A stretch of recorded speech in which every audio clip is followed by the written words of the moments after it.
to spend this time learning your word, getting deeper and deeper understanding of your word. Lord, we have opened our hearts to this understanding. We have opened our hearts to your word. Thank you, Lord, that you are sowing your word in our life.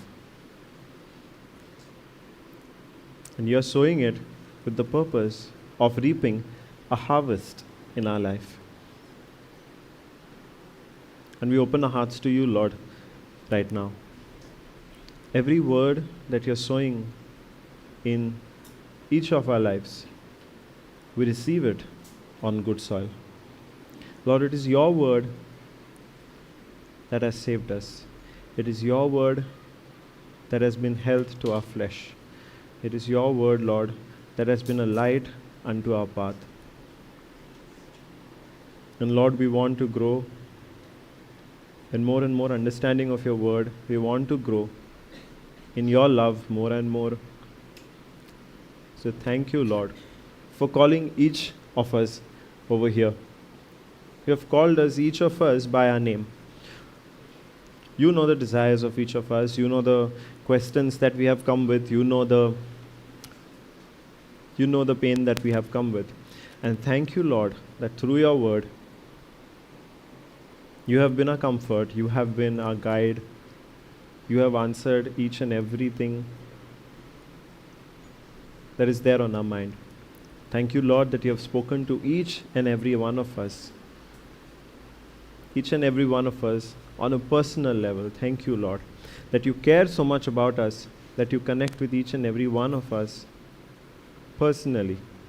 You make this relationship that you and we have a very personal relationship.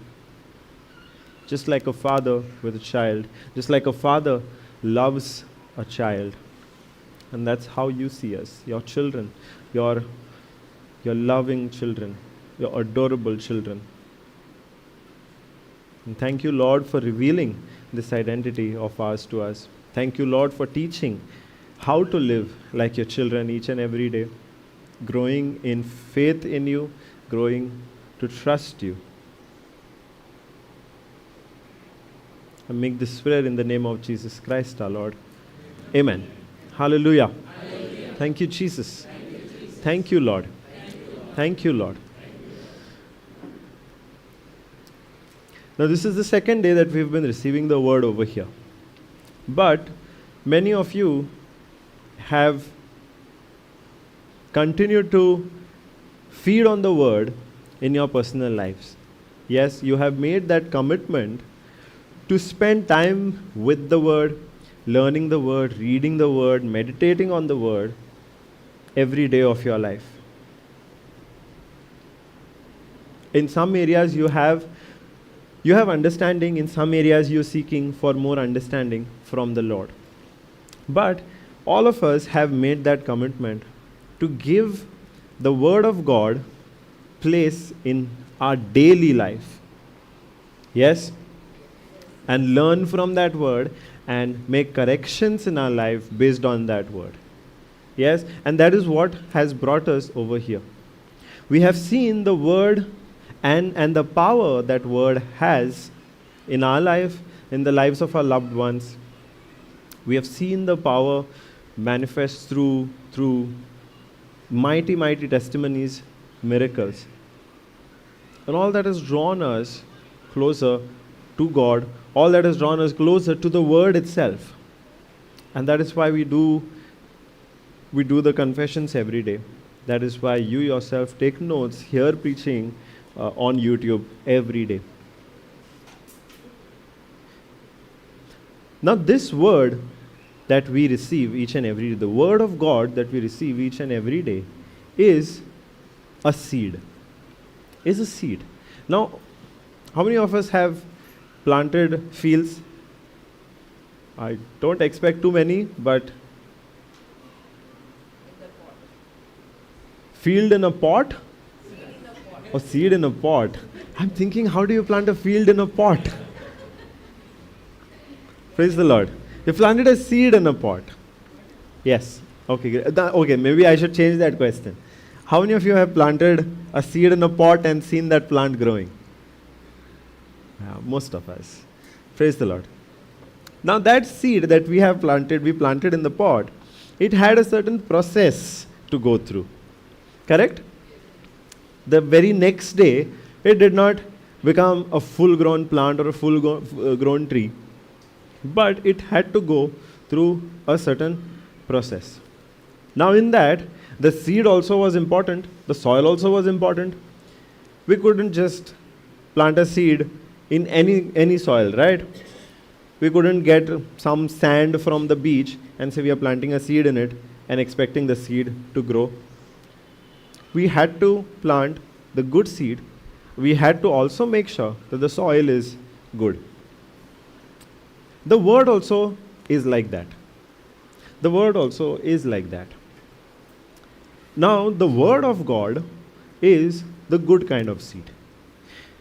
But there are also bad seeds that we encounter every day. It's not like once in a while. All around us, there are many bad seeds also that we encounter.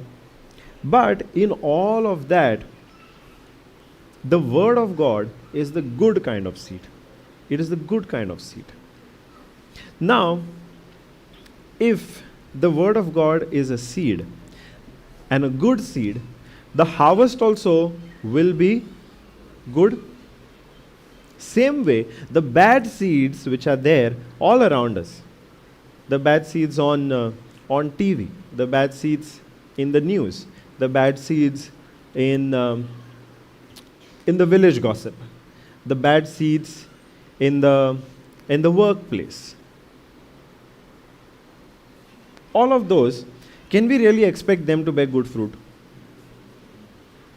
Can we? No, right? Because the seed will only produce what it has. The seed cannot produce what it does not have. We cannot plant a mango seed and expect coconuts. We learned this, right? We cannot plant mango seeds and expect coconuts out of it.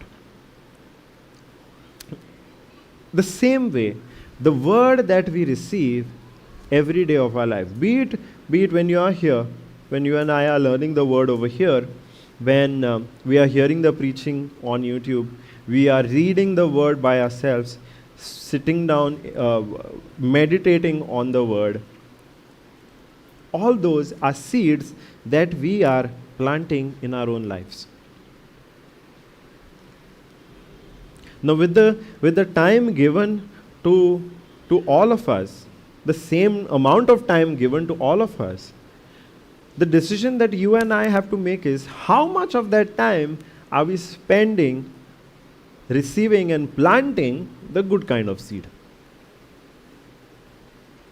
Let's say if you plant only one seed per hour.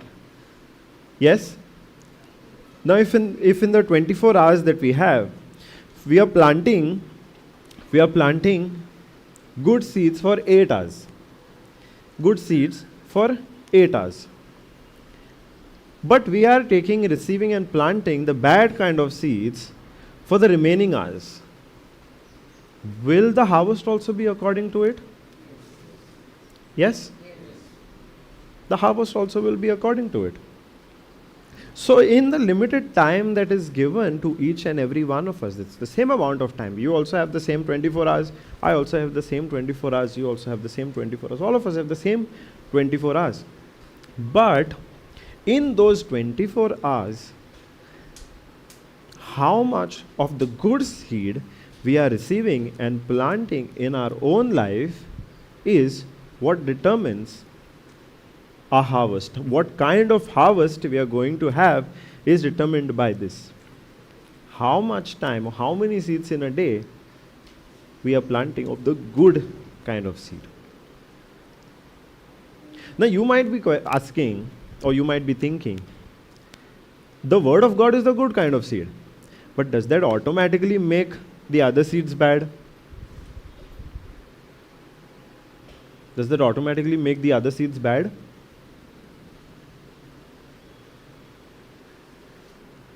Yes? Are you thinking or? So if the word of God is the good kind of seed, does that make all the other seeds like news? And what do you watch on TV? All the songs that we hear, does that automatically make those seeds bad seeds? Sorry? Anything which contradicts the word of God is a bad seed. Yes? Okay, so let's see now. Let's take examples and see examples of these other kinds of seeds and see if they are contradicting the word of God. Okay, what is, have you hear songs? Music? On the radio, on your phone? You must be hearing. Can you think of the last song that you heard? Hymns, okay. What about the worldly song? Somebody started singing or what? What's the last song that you heard? Can you remember the words of it?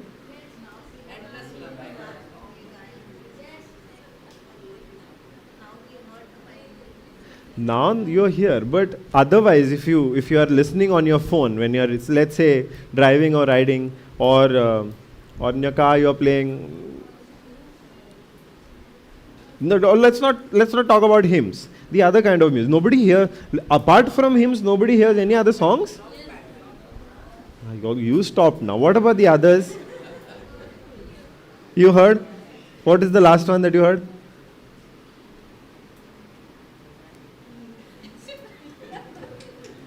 Okay, let's okay. How many of you know, how many are from Goa itself? Now on your phone you would have at least one song of a very famous singer. I don't want to take the name. Don't take the name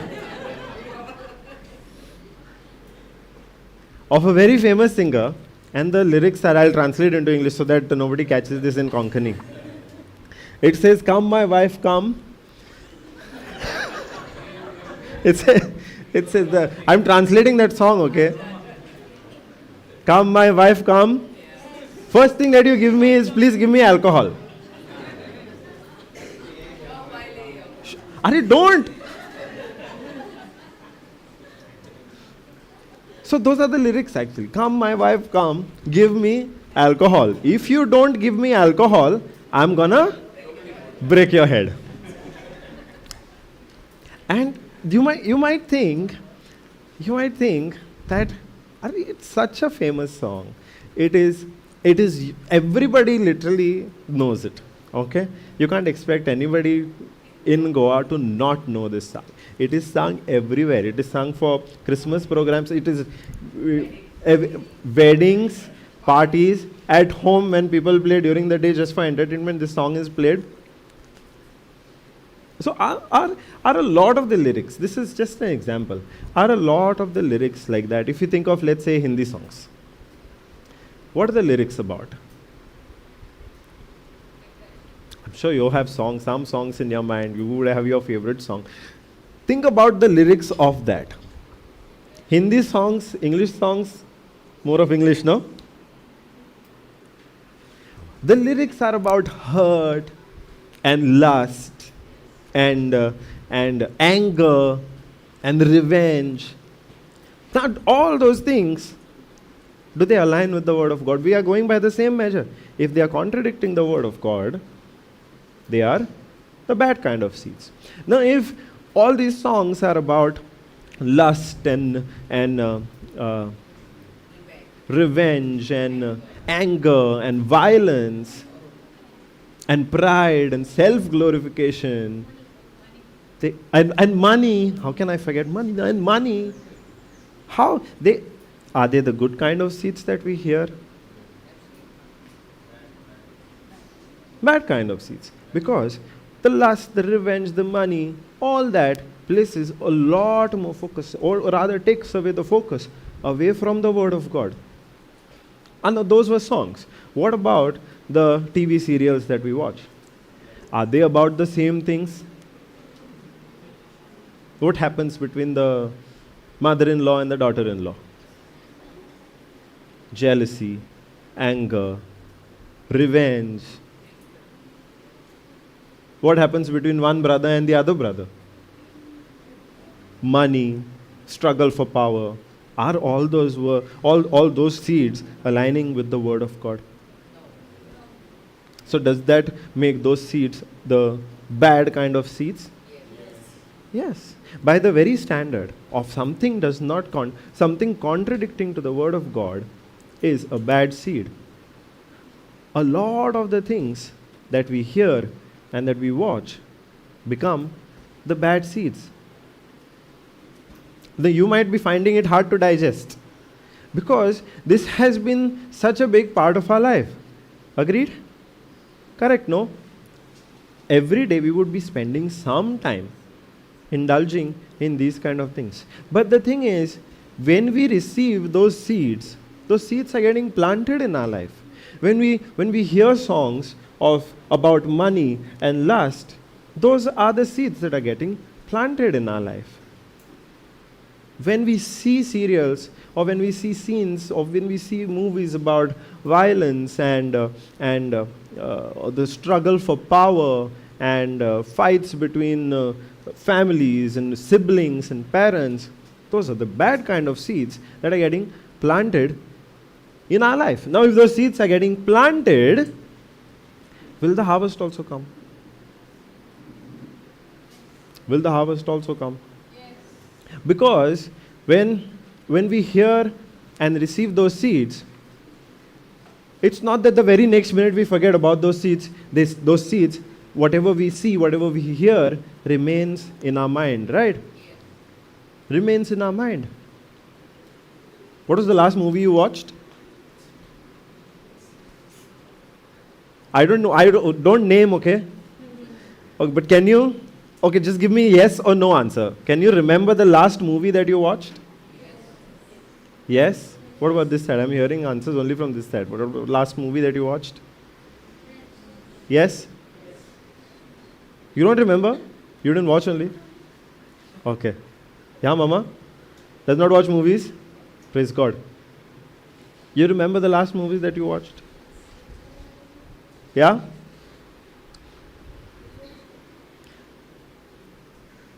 Do you remember the scriptures that Brother Aliston took yesterday?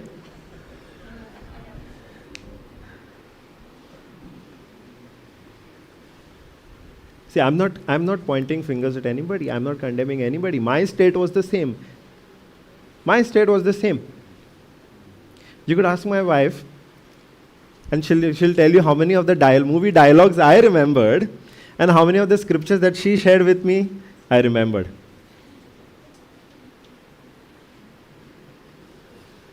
It was my state also. I remembered, I found it easier to remember the dialogues from movies. And I would speak those dialogues, I would act out those dialogues. But if you asked me any scripture from the Bible, I only knew Matthew 6:33. I only knew Matthew 6:33, nothing beyond that. About dialogues, hundreds of them. I didn't have to even try to remember. For each situation, I remembered a dialogue. But for every situation, only one scripture applied. That was my state. I'm not pointing fingers at anybody. That was my state. That was my state. Because what was I doing? I was spending more time receiving those seeds which remained in my mind, but I was not receiving the good kind of seed, which is the seed of the Word of God. It's all about the time that we give. First of all, we are. What is our currency? Our currency is not money. That will be there today. That is temporary. What is there really in our hands is the time that you and I have. Now, in that time, we have to decide how much time we are giving to what kind of seeds. If all of us who are married, give more time to watching TV and watching football games and watching cricket matches and not giving time to our spouse, how strong will that relationship be? How strong will the understanding between the husband and the wife be? as parents, if out of the 24 hours we are giving more time to chatting with our neighbors, watching TV serials, and not paying attention to what our children are studying, or not paying attention to what our children are watching on their phone, how much of a support will we be to our children? How much of an understanding will we have with our children if we are not giving them? So it's the same with the Word of God. Can we really expect to get understanding of the Word of God if we are not sitting and spending time with the Word of God? We cannot. Just as a husband or wife cannot grow in understanding of each other if they don't spend time with each other. With the Word also, if we don't spend time with the Word, we will keep lacking understanding, because we are not giving God the time to speak to us through that Word. We are not giving God the time to reveal the secrets from this Word. See, there are only so many pages in the Bible, but the secrets about the kingdom that are contained in this Bible are unlimited.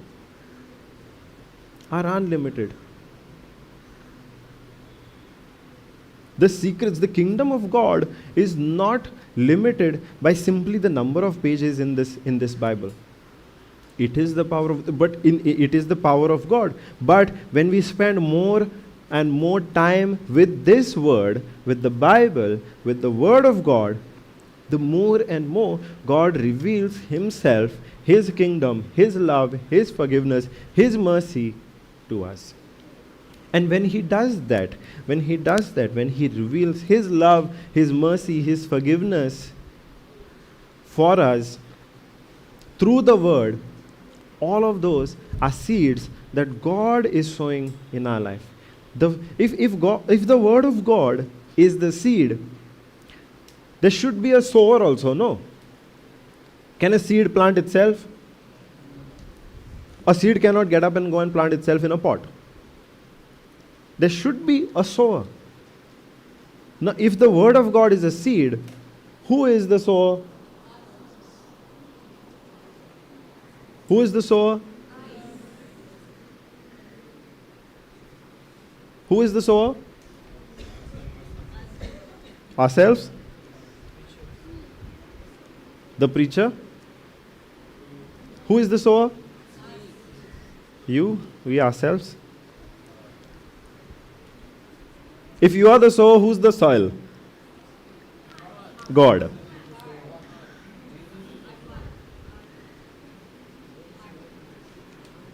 So your heart is separate from you? The sower, see. You planted a seed in the pot. Yes? Who's the owner of that seed? Whose seed it is? Yeah. You purchased it. So it was your seed that you planted. The same way, the Word of God that is being planted, sown in our life, the sower is God. The sower is God.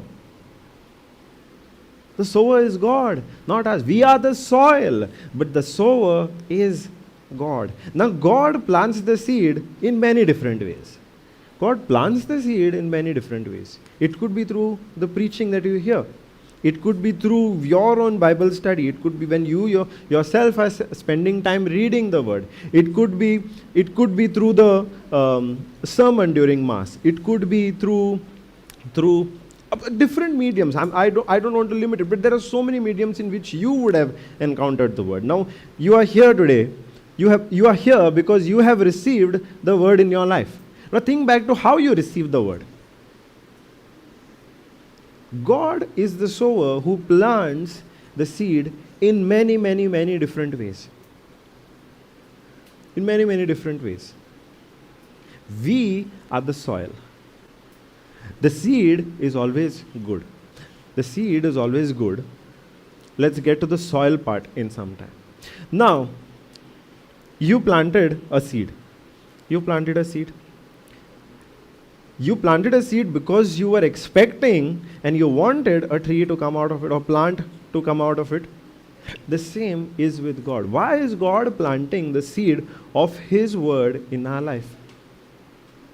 Because He wants our life to produce a harvest that seed of His word carries. Now, if He plants a seed regarding healing, then He wants us to produce a harvest of healing in our life. If He plants a seed of forgiveness in our life, He wants us to produce a harvest of forgiveness in our life. God is not going to plant a seed and not expect anything out of it. He has a purpose for planting the seed of His word in our life. He has a purpose. Now, He does not wait for our soil, for the soil of our life, for the soil of our heart to be in its perfect condition to plant the seed. He's not going to wait. Okay, let's take scripture for this. Let's go to Mark chapter 4.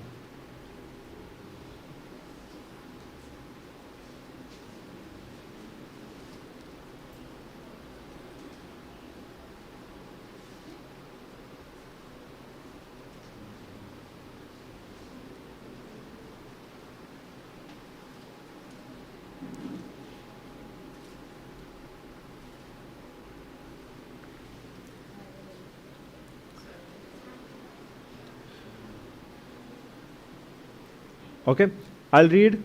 And He began again to teach by the seaside, and there was gathered unto Him a great multitude, so that He entered into a ship and sat in the sea, and the whole multitude was by the sea on the land. So what's the scene over here? Jesus is in a boat, and there's a large crowd gathered to hear Him. So the large crowd is on the sea, Jesus is in a boat, and now He's speaking to them. Next verse. And He taught them many things by parables, and said unto them in His doctrine, Hearken, behold, there went out a sower to sow. So there went out a sower to sow. And it came to pass, as he sowed, some fell by the wayside, and the fowls of the air came and devoured it up. And some fell on stony ground. You all know the scripture? Let's read together. Okay, and some fell, read with me. And some fell on stony ground, where it had not much earth, and immediately it sprang up, because it had no depth of earth. But when the sun was up, it was scorched, and because it had no root, it withered away. And some fell among thorns, and the thorns grew and choked it, and it yielded no fruit. And other fell on good ground, and did yield fruit, that sprang up and increased, and brought forth some 30, some 60, and some 100. Now a sower went out to sow, and as he was sowing, the seed falls on different grounds. The seed falls on different grounds. The sower did not only go and plant the seed in the good soil. The seed also fell on the rocky path among thorns. It's the same way. Now, we might be going through different seasons in our life. Different seasons in our life. But even in that season, God sows the seed of His word in our life. Now, for many years, for close to 6 years, I struggled through a sickness. in the year 2014, I received a negative report regarding my health. And the report was that sickness is a chronic sickness. That sickness lasts a lifetime. There is no cure for it. It can only be controlled using medicines. Now I received this report in 2014. Now at that time, the condition of my soil, the condition of my heart was not the good soil, was not the good kind of soil that would bear fruit. But God, through all those different seasons, still continued to sow the word in my life. Now yesterday, today, we touched upon the power that is there in our words. At that time, I was doing exactly the opposite of what we should be doing with our words. I confessed the sickness day and night to whoever I met. I went and spoke about the sickness to literally every single person that I knew. And every chance that I got, I would speak about my sickness. I would speak about my sickness. But even in that, God sowed the seed of healing in my life. Now immediately, I did not grasp that seed. I did not immediately receive that seed, and my heart turned into the good kind of soil. Initially, okay, let's read ahead. Jesus here talks in a parable. Jesus here talks in a parable. Further, if we go to verse 14, he gives the explanation of what these different kinds of soils are. Let's read that. And then let's break it down, the soil by soil. Verse 14, the sower soweth the word. So the seed that the sower went out to sow is the word of God. Now that word which was sown, okay, let's see what happens. And these, the seed of the word of God, and these are they by the wayside where the word is sown, but when they have heard, Satan comes immediately and takes away the word that was sown in their hearts. Now when I received the word, I received the word about my healing, not the word of God. When I received the word about my sickness, the sickness that I had, what I did was, I went confessing that sickness. I went confessing the sickness. Now at that time, the seed of the word of God that was sown in my life is that of Proverbs 18:21. Proverbs 18:21. What does Proverbs 18:21 say? Life and death is in the power of the tongue. Now that seed was sown in my life very early on. But I never applied that word. Because I never had understanding of the word. The person who sowed the seed of the word of God in my life told me, don't confess the sickness.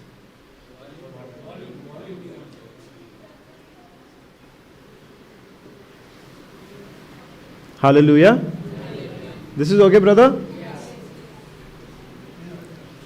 Thank you, Jesus. So in my life, one side I had received the word about the sickness. But the other side, the seed of the word of God also was sown. I was going and telling everybody, I am sick. I have so and so sickness. I cannot do so and so because of the sickness. But at the same time, the person who was sowing the seed of the word of God in my life would tell me, don't confess the sickness. Don't go and talk about the sickness to everybody. Don't talk about it all the time. Don't say you have this sickness. Don't say you have that sickness. Don't say you can't do this. Don't say you can't do that. The word of God was being sown in my life. But the problem with me was, I was not understanding. I was not understanding why that person is telling me Don't do this, don't speak like this, don't speak like that. And as long as I did not understand that, I was not able to change my words. I was not able to change my words. Every time that seed of the word of God was sown, the enemy took it away. The enemy took it away. And now the enemy could take it away because of the lack of understanding that I had. The lack of understanding that I had. The first soil that Jesus is talking about over here is when we receive the word of God, that seed of the word of God falls by the wayside. And then Satan comes immediately and takes away the word that was sown in their hearts. Satan comes immediately and takes away the word that was sown in their heart. If we read the same account in the Gospel of Matthew, the Gospel of Matthew, chapter 13, I would encourage you to go and read the same account in the Gospel of Matthew, chapter 13. The Gospel of Matthew reveals that Satan was able to take the word away because whoever received the word did not understand the word. Did not understand the word. That is why when we spend time sharing the word with you, sharing the same word that we have received in our life, sharing the same word that we have seen work in our life, in the lives of our loved ones, in the lives of so many people, when we share it with you, the goal is to always give you understanding of that word. Because as long as we don't understand the word, the Satan can come and steal it away from us. The Satan comes and steals it away from us. Because why is he interested in stealing the word from our hearts? Why do you think Satan is interested in stealing the word from our hearts?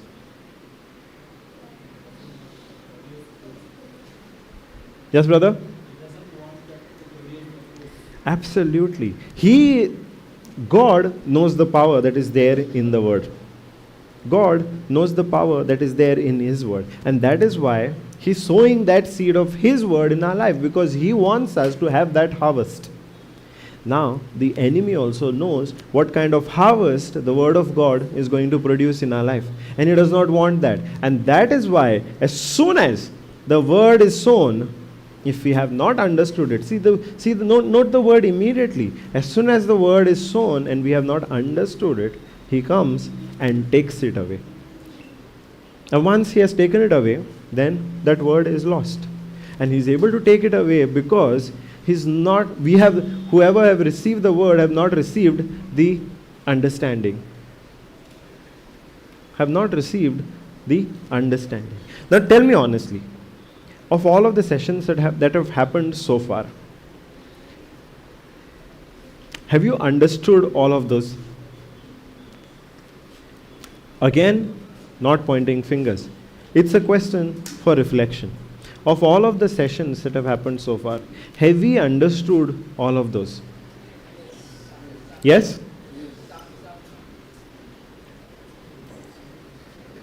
We have received full understanding of all the sessions? I'm hearing one answer saying, okay, great. Thank you, Jesus. Thank you, Jesus. But what if we did not understand some explanation, some scripture, if we did not understand? That time, the devil will take it away, because if we don't understand it, how long are we going to keep it in our mind?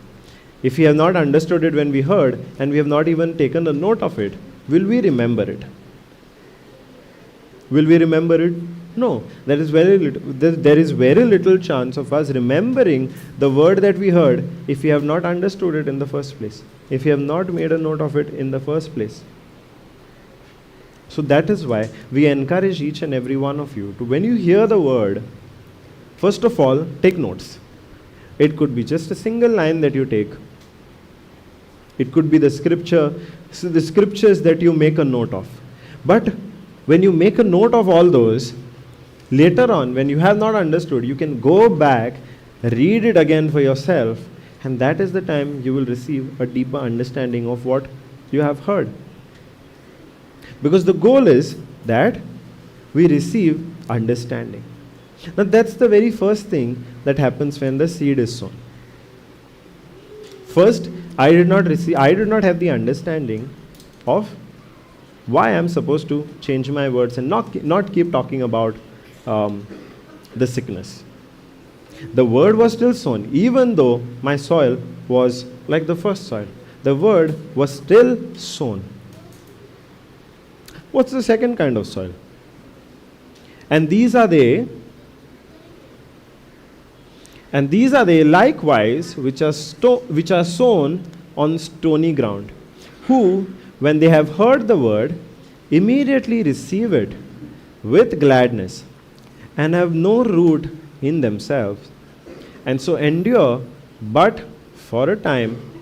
Afterward, when affliction or persecution arises for the word's sake, immediately they are offended. Now, in my situation, when I received the word regarding the sickness, I thought I knew the word. I thought I knew about God, because I paid attention during Mass. I was sitting right in front because I was part of the choir. I was teaching catechism. So I thought I knew and understood what God spoke, the stories that we taught, especially in catechism. I thought and understood the faith of Abraham. I thought I understood the faith of Mother Mary. But if somebody questioned me, I would not be able to explain. In my mind, I'm thinking, I have the understanding. I'm teaching the children, That means I understand it. But if somebody questioned me a little, one step deeper, then I would be lost. And then I would get into offense saying, these people think they know too much. Why are they coming and questioning me? What is their goal of questioning me? That's when I had an introduction to the Word of God. I knew what Abraham went through. I knew what his faith journey was. But all that was mind knowledge. All that was simply mind knowledge. I did not have real understanding of what Abraham's faith really was. I did not have an understanding of what Mother Mary's faith really was.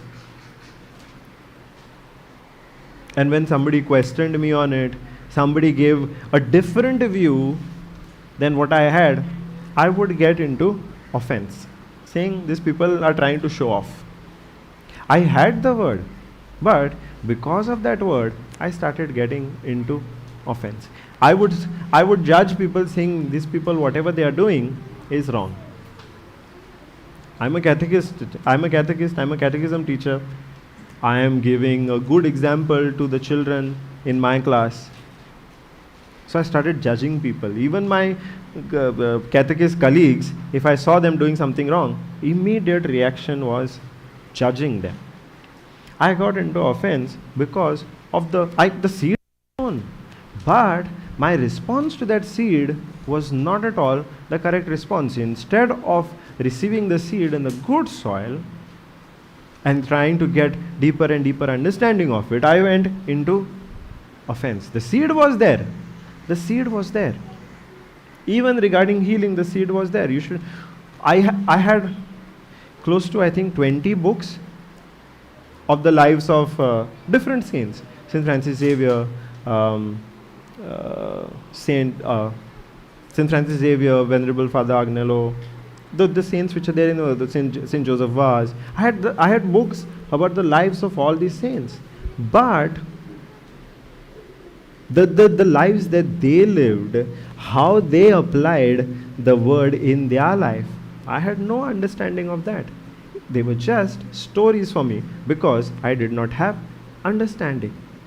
As long as I did not have understanding, all of those were just plain stories. So the word was there. The word was there. But first of all, I did not understand it. Secondly, when something that I thought was correct, or I thought was correct according to the word, it did not happen that way. I got into offense. I got into judgment. I got into jealousy. I got into criticism. And this is the second kind of soil that I had to encounter on this journey. Now, what's the third kind of soil? And these are they which are sown among thorns. These are they which are sown among thorns, such as hear the word, and the cares of this world, and the deceitfulness of riches, and the lusts of other things entering in, choke the word, and it becomes unfruitful. Now, in my journey, the word, one side I had received the word regarding the sickness. But the other side, I had the word regarding the power of words, regarding healing as well. But, like I said, the first soil, I did not have understanding. Secondly, on account of that word, I got into offense and judgment and jealousy and criticism. At the same time, the word that I had received about the power of words and healing did not bear fruit because I gave all of my time to pursuing riches through my career. My whole focus was, how can I grow in my career? What can I do to become successful, to increase my income, to increase my name and fame? The goal was that. All the time in my mind, what was running was, how can I grow my career? And I was trying different ways to grow my career. And I was doing that not to bring glory to God. I was doing that to bring glory to myself, so that I could live a rich life, I could live a lavish life, I could be famous, I could be attractive. My mind was on all of that. And those seeds, the riches, the cares of this world, and the deceitfulness of riches, and the lusts of things entering in, all these things choked the word regarding the power of words and the word of healing that I had received. They choked the word, and that word became unfruitful. I had no problem whatsoever spending 3 hours watching a movie. I had no problem. I would watch 3 or 4 movies also back to back. But if you ask me to watch a teaching of even 2 hours, I would say, no, this is too long. The same person who was sowing the seed in my life would share teachings of Papa at that time, when I needed those teachings. When that person knew that those teachings, the truth and the understanding revealed in those teachings would help me, that person would share that and sow that word in my life. But I was saying, 2 hours long video, so boring. You know what my excuse was? My excuse was literally, the movies are more entertaining than the word of God. That was the literal excuse. The movies are more entertaining than the word of God. Now, what was the seed that would bring the harvest, the harvest that I needed in my life? What was the seed that would bring the good harvest in my life? Was it the movies that I was watching, or was it the word regarding healing that was shared in my life? Was it the teaching, the preaching that was shared in my life? What would bring the harvest of healing in my life? The movies? The teaching and preaching that was given on healing. But what did I choose to do with the time that I had? I chose to give that time to movies, with the excuse of the movies are more entertaining than the word of God. Basically, prioritizing that short-term satisfaction, that immediate satisfaction we get of watching a movie over a good life, and a permanent harvest. But The sower kept sowing the seed and did not stop when I refused to get understanding. The sower did not stop sowing the seed when I got into offense because of that word. The sower did not stop sowing when I was giving my time to all these other things, my career and fame and all my selfish desires. The sower did not stop sowing the seed, because the sower knows that the moment our heart becomes the good kind of soil, the seed has the potential to bear not little harvest, but abundant harvest, a multifold harvest. The sower knows that. The sower knows that. That is why, whatever season we are going through in our life, you may think that you are not getting the right understanding. You might be judging people because you think you know the word. You might be currently very busy trying to solve your problems, trying to find success in your work and your business. But the sower is still sowing the word in your life. But, like I said in the beginning, the seed is important. The seed is important. And the seed of the word of God is the good kind of seed. But for the seed to bear fruit, the soil also has to be important. The soil is also important, and the soil also has to be good. Now, the sower is God. The seed is His word. And the soil in which the seed is sown is our heart. The soil in which the seed is sown is our heart. Now, it is in your hand and it is in my hand how good of a soil we make it. How good of a soil we make it. When I'm rejecting understanding, when I'm rejecting the teachings that are shared with me, saying they are too long, when I'm rejecting when somebody tries to explain something to me or share a scripture with me, when I'm rejecting a correction that somebody makes, that somebody suggests I make based on the word of God, when I'm rejecting all of that, I'm rejecting the seed that is sown. I'm rejecting the seed that is sown, and that is a choice that all of us make. That is a choice that all of us make. But in my life, the sower did not stop sowing. And eventually, there came a point where my heart became the good kind of soil. I had received the word regarding the power of words. I had received the word regarding healing. And when I decided to make my heart the good kind of soil, it did not take time for that seed to bear fruit. It was not that the word was not shared with me earlier. I received the word regarding the sickness in 2014. Somebody or the other from 2014 continued to share the word with me. I rejected it. I did not understand it. I gave other things more priority, but the word was still sown. And in 2020, there came a point where somebody shared again another word regarding healing in my life. And at that time, when I chose to receive it by faith, not question it, not reject it, not prioritize other things over that seed of healing which was sown in my life, it did not take time for that seed to bear fruit.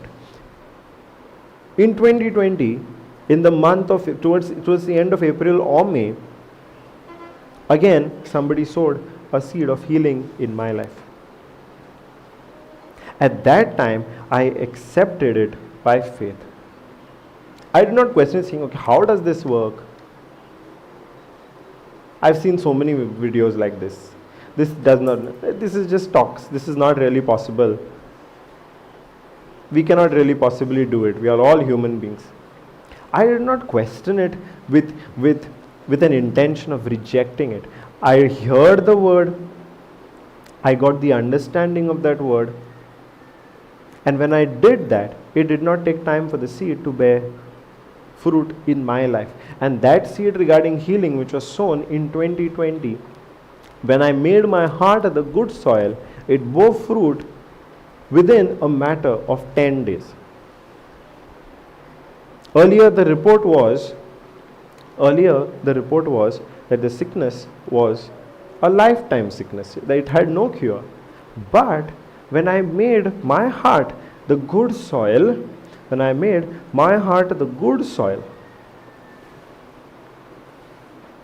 that word removed the sickness completely within a matter of 10 days. Thank you, Jesus. That is the power. That is the power that is there in the Word of God. Now, was God not aware that the seed that He was sowing in my life regarding healing had this kind of power? He was aware. It is His seed. It is His word. He knows exactly what that word carries. He knows exactly the power that that word carries. It is I who had to choose to be the good kind of soil. It is I who had to choose to be the good kind of soil. And when I chose to be the good kind of soil, that's when I gave the word the power to bear fruit.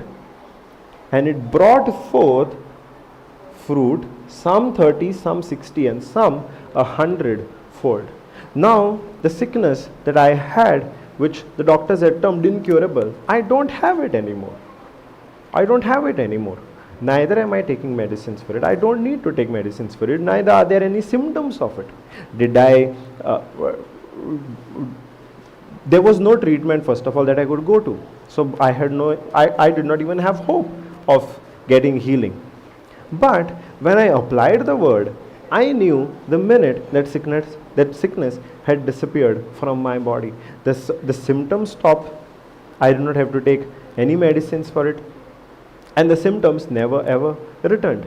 Did it take time for it to bear fruit? No, it happened in a matter of 10 days. But I had to make my heart the good kind of soil. And in making the soil the good kind of soil, and in making my heart the good kind of soil, the first thing that I had to do is not doubt it. Not doubt it. Because a lot of times we doubt the word that is given to us. Is it really, first of all, we ourselves won't know the word. And then we say, is it really from the Bible? Is this what God really said? No, this must not be correct. This is not the correct teaching. How many times we do that? How many times we reject the word thinking we know the word, and thinking that the other person does not know the word, we reject the word. The first thing that I had to do is not doubt it and accept it, grasp it, grab it for myself, and do what the word told me to do. Now that word which was sown in my life was 1 Peter 2:24, which is, by the wounds of Jesus you have been healed. I had that word, and I had Proverbs 18:21. Death and life in the power of the tongue. When I combined the two, I kept confessing, by the wounds of Jesus I have been healed. By the wounds of Jesus I have been healed. By the wounds of Jesus I have been healed. By the wounds of Jesus I have been healed. I kept repeating continuously, no matter what I was doing. And I saw the fruit of it. And the fruit of it was complete healing. Complete healing in my life.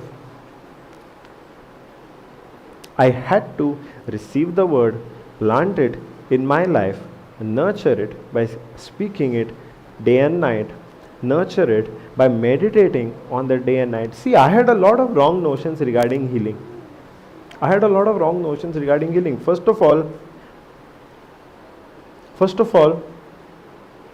I had the seed that maybe through this sickness, God wants me to learn something. I was believing that. I was thinking I need to really ask God again and again to heal me.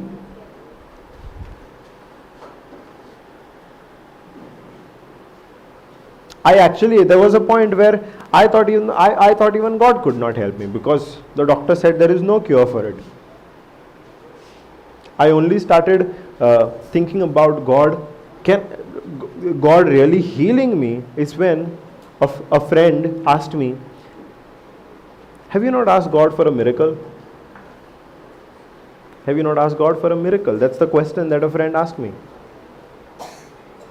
And that's when I started thinking, yes, if I need to come out of this sickness, then it has to be a miracle. Because the doctors have said they cannot do anything. So only God can do something, and it has to be a miracle. I started thinking about that.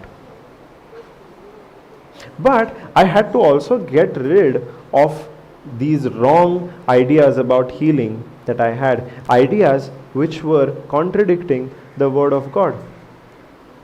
The idea that I had to beg God to heal me. Is that idea contradicting the word of God? Yes?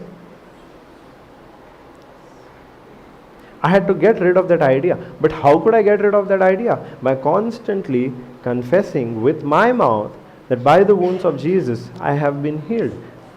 I also had to get rid of my own thinking at that time, saying, how can I simply speak and then receive my healing?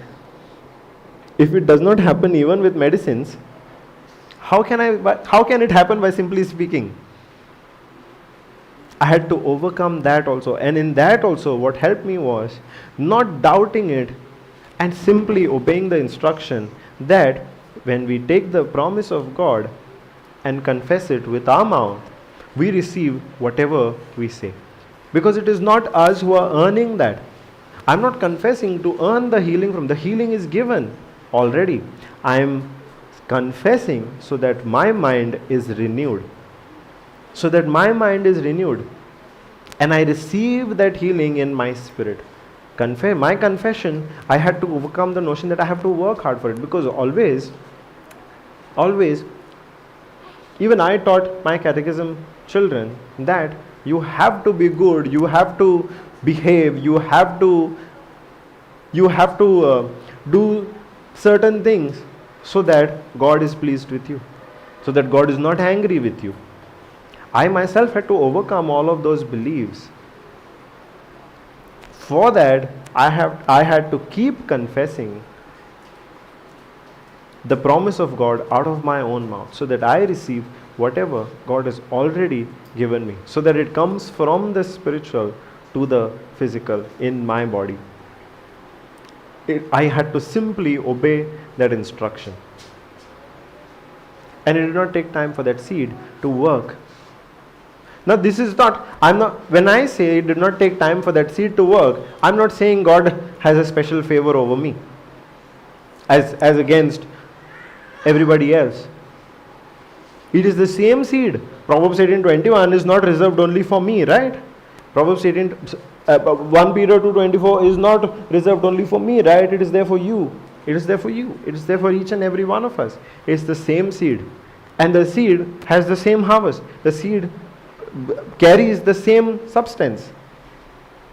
The same healing that I receive, it's the same healing that is reserved for you through that seed. But it is the condition of the soil that we have to make right. And for that, if we need to overcome the first three soils, keep our mind open to receive understanding, not get into offense thinking we already know it, not get into offense thinking we know better than the other people, or not give other things priority over the word, not give priority to other things. If I had continued giving priority to my career and all of the things that I was doing to grow in my career, I would not have had time to focus on the word. I would not have had the time to keep confessing the word of God. But when I kept all of that aside and decided to focus on the word and kept confessing it with my mouth, then it bore the harvest, because at that time the soil became a good soil and the seed was not choked or the seed was not hindered by the first three kinds of soil: the lack of understanding, offense, or even the priority that we give to other things. The seed was not hindered by that. So how do we make our soil good? How do we work to make our soil good? We have to make our soil good. Yes? If we have to bear the seed, bear the fruit of the seed that is sown in our life, we have to make our soil good. Now we can make the soil of our heart good by reading Joshua 1:8.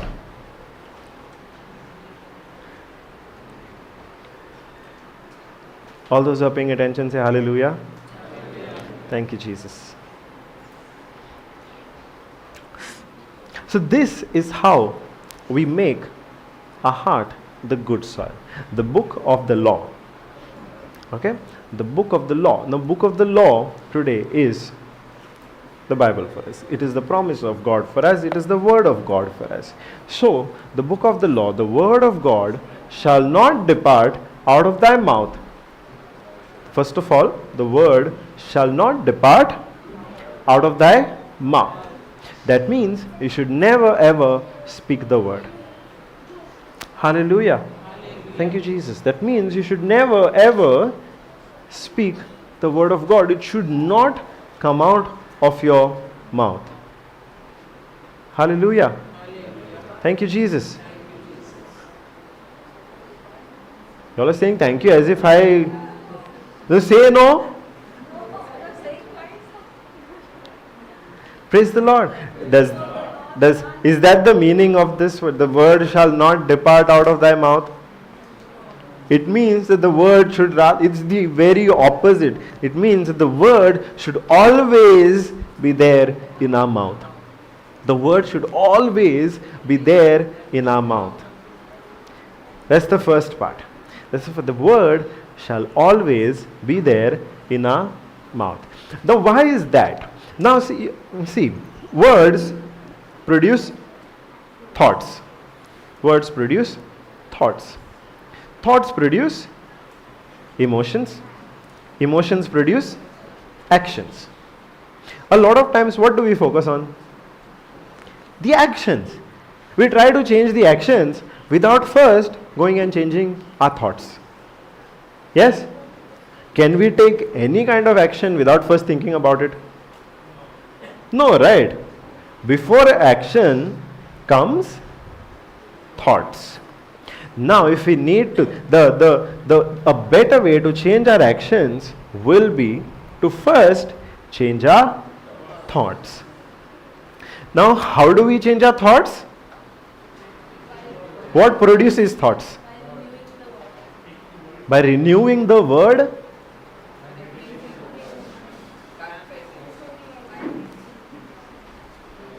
How do we change our thoughts?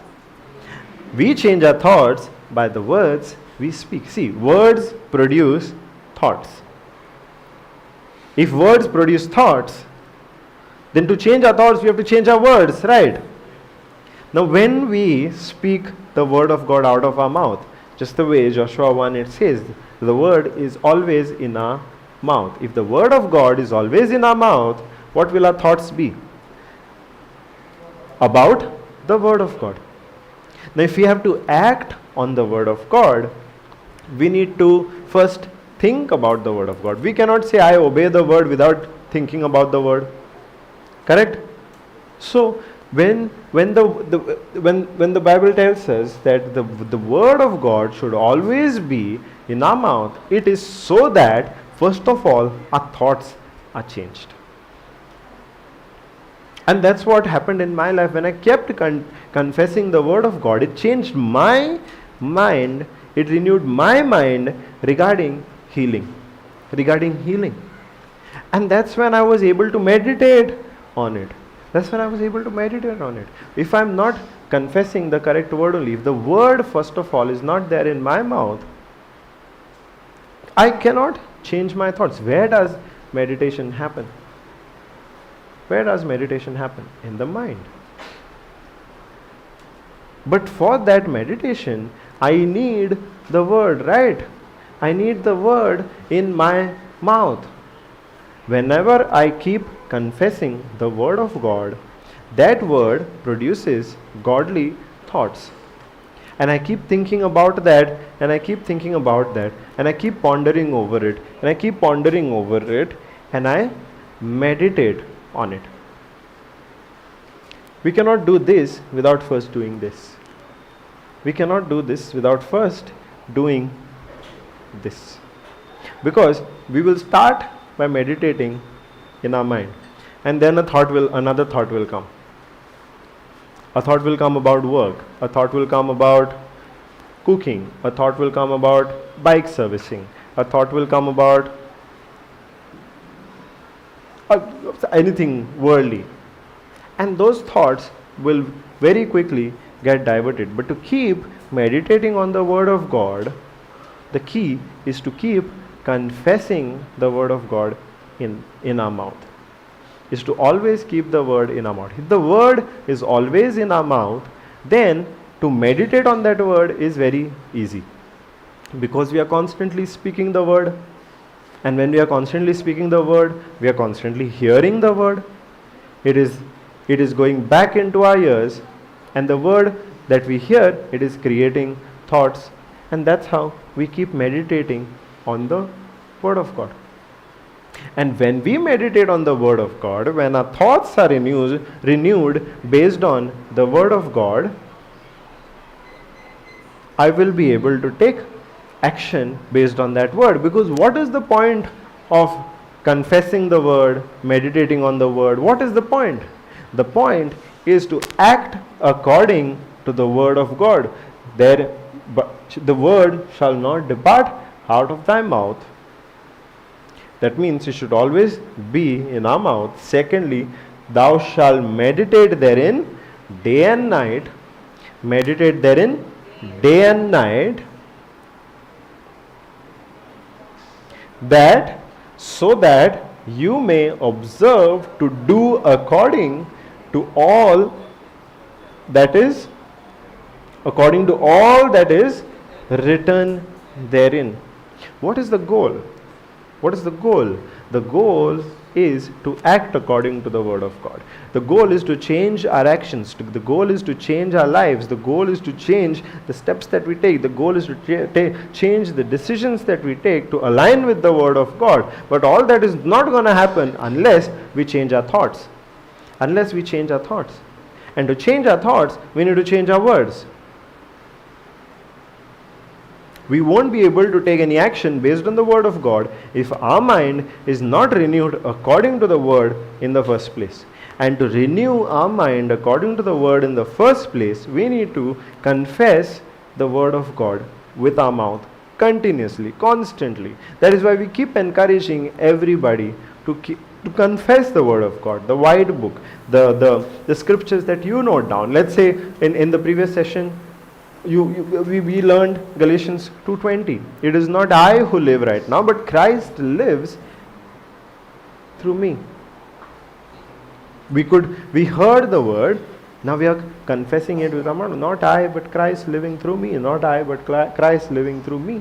Not I. What am I doing? As long as I'm going on confessing, it is producing that image in my mind. It is renewing my mind to actually see Christ living in me, Christ living through me right now. The words that I keep confessing are changing our thoughts. And when our thoughts are changed, only then we will be able to do according to all that is written therein. To all that is written therein. And when we do this, God will be very pleased with us, and He will bless us with all success. Hallelujah. Hallelujah. Thank you, Jesus. Thank you, Jesus. Correct? What? Yes.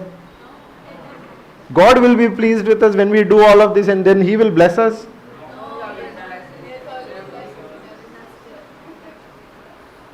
What does it say? Let's read ahead. For whenever we do this, when we keep the word in our mouth all the time and we meditate on it day and night, and we do according to all that is written in it, for then God shall make your way prosperous.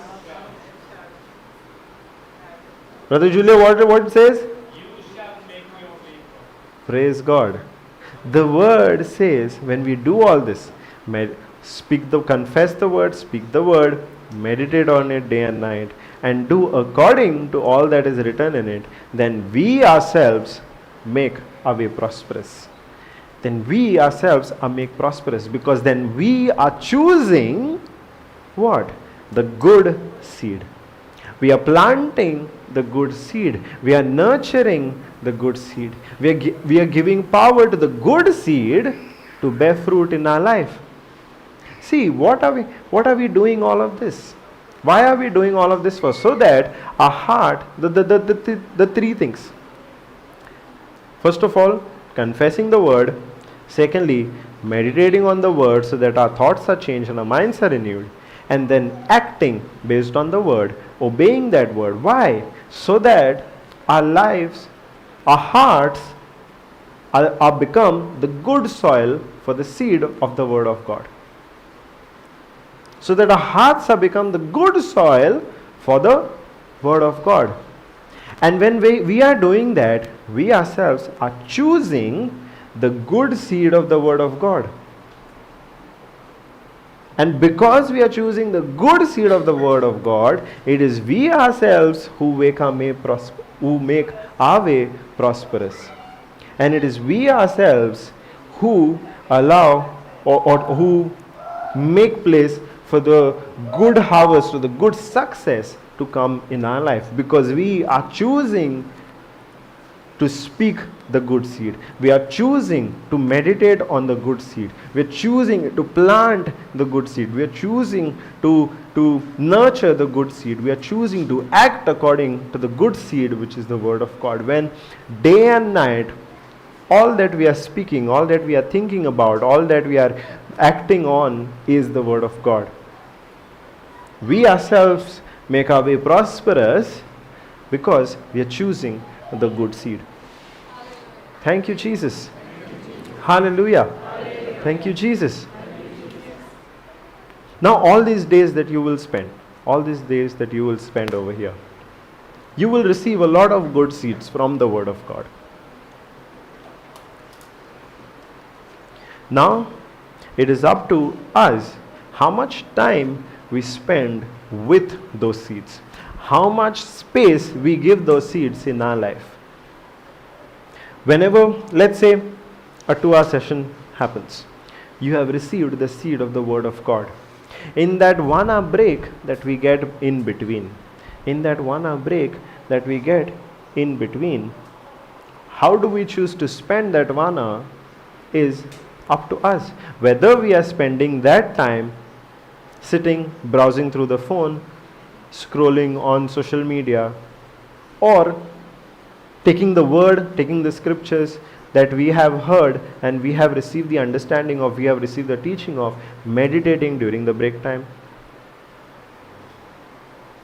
That is in our hands, right? Nobody is going to force us to do that. You cannot force her, you cannot force her. It is each of your decision. You cannot force her, you cannot force her, you cannot force me, I cannot force you. It is each of our decision. Whenever we have that time, even if it's 5 minutes, we go back to the teaching that was heard. We go back to the scriptures that we had noted down. We go back to the notes that we had taken. That's how we will be able to. It takes practice. It takes effort to be able to keep confessing the word of God. See, we cannot keep quiet. Yes, we keep talking. How many of you during the break time come here, sit quietly, not talk to anybody? We talk to somebody or the other, no? Yes? At that time also, you have certain understanding of the word of God. You have certain understanding of the word of God. You both sit together. You do that. Not an instruction, okay? I'm saying these are the things that we can do to increase the time that we spend with the word. You can even do a simple confession. Let's say you do one confession only. One person starts, we have seen that. One person starts the confession immediately. Even if you're sitting here and doing the confession, somebody sitting here will join you. That is why, that is how we maximize the time that we give to the word of God. So that the word, the seed of the word is always in our mouth. That seed goes and changes our thoughts, so that tomorrow we can change our actions to align with the word of God. And in doing that, we are making the choice of choosing. We are making the choice of the good seed. And when we make the choice of nurturing the good seed in our life, the harvest also will be according to that good seed. Our effort is not to make the seed bring harvest. Our effort is not to make the seed bring harvest. Our effort is to give good soil to the seed. The seed already has the potential, and the seed has abundant potential. The seed has tremendous potential. The effort that we are putting in is to make our heart the good soil for that seed. Hallelujah. Hallelujah. Thank you, Jesus. Thank you, Jesus. Understood? Everything clear?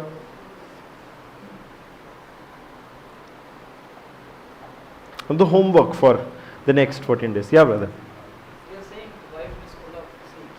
Mhm. Full of seeds. It is our responsibility to sow the seed, to grow. Sometimes we are saying like it is our responsibility to sow the seed in our heart. But here we are saying Jesus is sowing the seed. So you are come over here. Yes? You are come over here because God wants you to receive certain seeds. So God wants to sow certain seeds in your life. Yes? Now the seeds are made available. Now as long as you are here, when You understood my question? Yeah, we are saying Bible full of bags of seeds. And it is our responsibility to sow the seed, otherwise it will not produce any result. now how would God sow the seed? My question is, who is going to sow? Is it God or me? Do you have a Bible? Yeah. Yes. Now God has already given to you Yeah, those it's seeds. there. Yes. He has already sown that seed. The very fact that you have the Bible and you are here, He has already sown the seed of the word in your life. Now it could be that the seed is something that you are struggling with. A situation that you have a question about, a situation that you want to be dealt with. Do you have the seed for that Yes. Yeah. situation? So that seed is already sown Sown where? in your life, in your heart. Have you heard the word about your now think of the purpose Let's of assume coming here. I'm reading a Bible, I Hmm. found out a seed. Hmm. Okay. So now it's my responsibility to sow, right? The seed is already sown.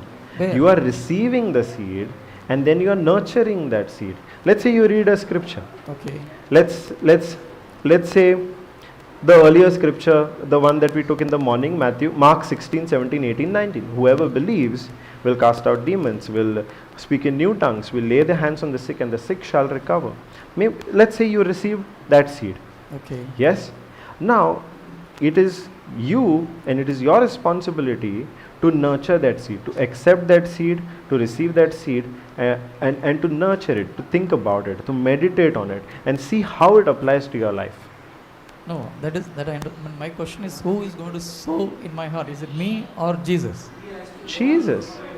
Jesus will sow the seed in everybody's heart. Sorry? Jesus will sow the seed in our heart. Yes. How? Through the teachings that are happening here. One Okay. example. Mhm. Through you speaking to brother. Now brother has a seed sown in his life. That seed has borne a fruit in his life. Now when he shares that example with you, or he shares that word with you, it is the So- seed that is so- sown through him. So sowing a seed is not our responsibility. Only nurturing the seed is our responsibility.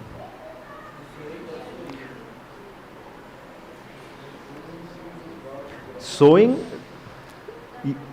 yes. In simple terms, if I have to give one word answer, yes. The seed will be sown through different channels. Accepting, receiving the seed, and then nurturing it is our response. I know. This, yes. The seed,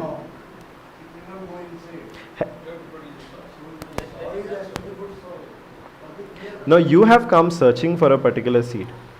Yes? You have come searching for a particular seed. Brother, if I can take your example. In the morning, you had certain questions, doubts.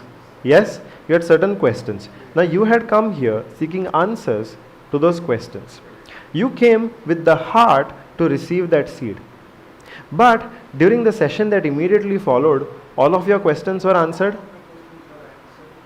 So he came with the heart of seeking that seed and receiving that seed.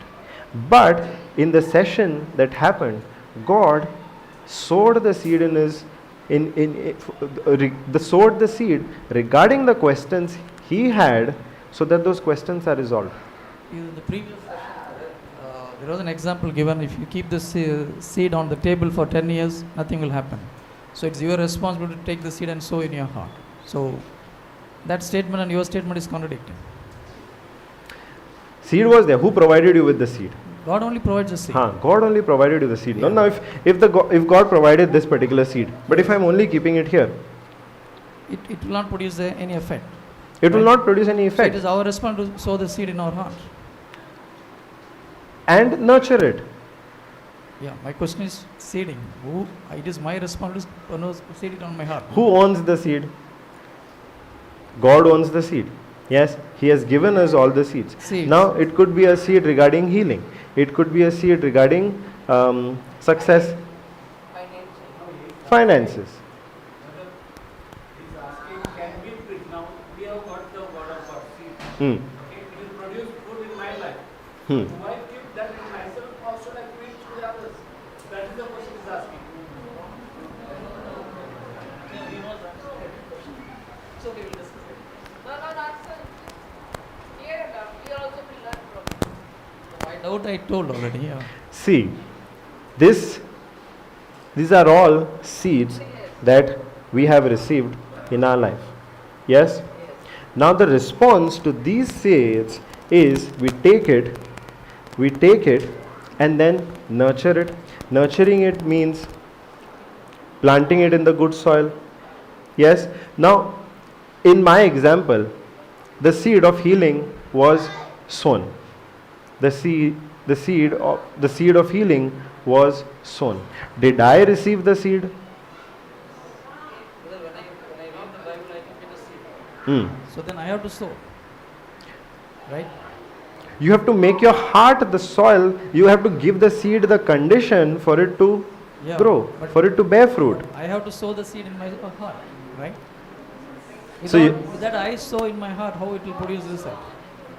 But without God sowing it in your life, how will you That's receive what the I seed? didn't understand. Now, in the parable you are saying like that, but in other case, other people are saying, okay, the seed, if you keep in, the Bible, if you keep it, it is not going to produce any result unless there was you sow in your heart. Yes. So this statement and that statement is contradicting. Okay, we'll Yeah. take it after the Th- session. Praise the Lord.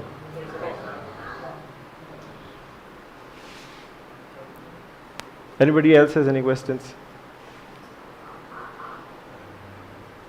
Everybody else understood?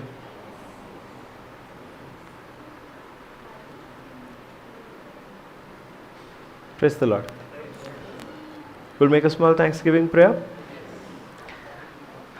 Thank you, Abba Father. Thank you, Jesus. Thank you, Holy Spirit.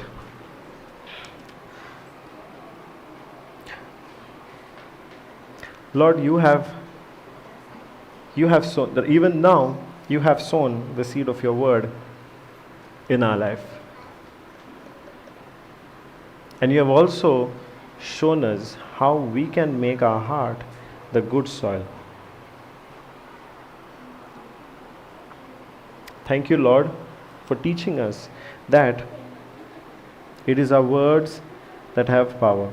And when we take your word and we keep confessing out of our mouth, when we keep meditating on it, when we renew our minds to align with your word, Lord, and by faith we act on that word, then that seed bears fruit in our life. Thank you, Lord, that you have revealed this process of sowing and reaping to us.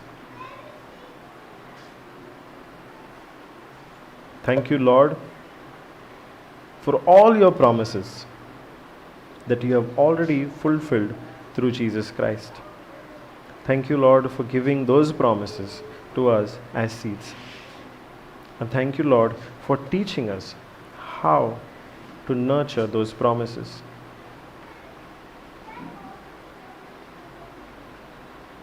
How to make our heart the good soil for those promises to bear fruit. Not with our ability, Lord, but with your ability. Only when we simply decide to obey your word, not doubt it. It is that word which takes root and grows into a tree that produces abundant harvest, a multifold harvest.